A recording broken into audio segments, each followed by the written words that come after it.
expect any Republican senators to come forward and condemn President Trump's conduct here?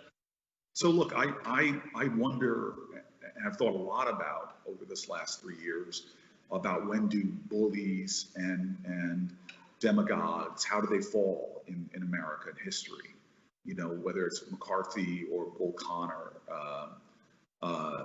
Wallace or Bull Connor, whether it's McCarthy or Father Conklin with his anti-Semitic rants. Every generation has had demagoguery and people who rise to profound power and celebrity engaging in the tactics that this president is.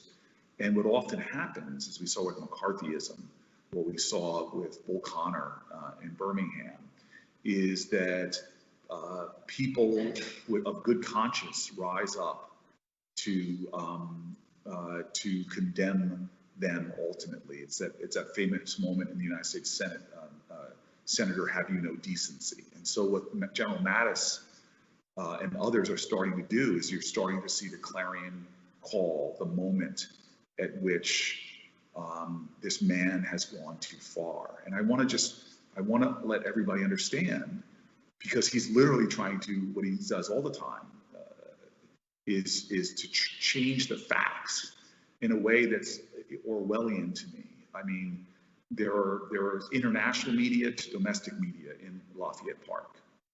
There were citizens with cameras that captured people who were tear gassed.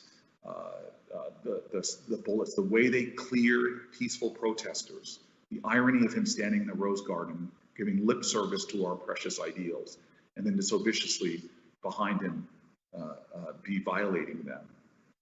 This is a moment where I've seen with some of my Republican colleagues in the Senate, a handful have had the courage, even if it's meekly, to condemn those actions. And so I know that there's a lot at stake, and I have so much love and respect for Americans who are Republicans. They are my brothers, they are my sisters, and they have principled stances. We may disagree, but this is so much bigger than party. As George Will has come out and just said, he hopes that the Republican Party gets a massive thumping in the 2020 elections, because he knows that it may be a setback for, George Will, I've known him for years for things that he believes strongly in, but to allow a party to be so co-opted by authoritarian leadership that would so disrespect, not just disrespect, devastate, viciously attack sacrosanct principles is unacceptable. So this is a test not of Donald Trump. We know who he is. This moment in history is a test of us. Who are we as a nation?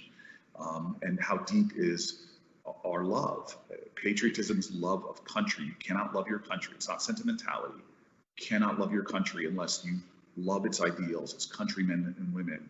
And love means, are you willing to sacrifice for those ideals, for your fellow Americans? And many of us who are in power often fail that test, and this is not exclusive to any party. They put their position over the larger purpose of this country, and this is a test right now in America. We just can't afford to fail.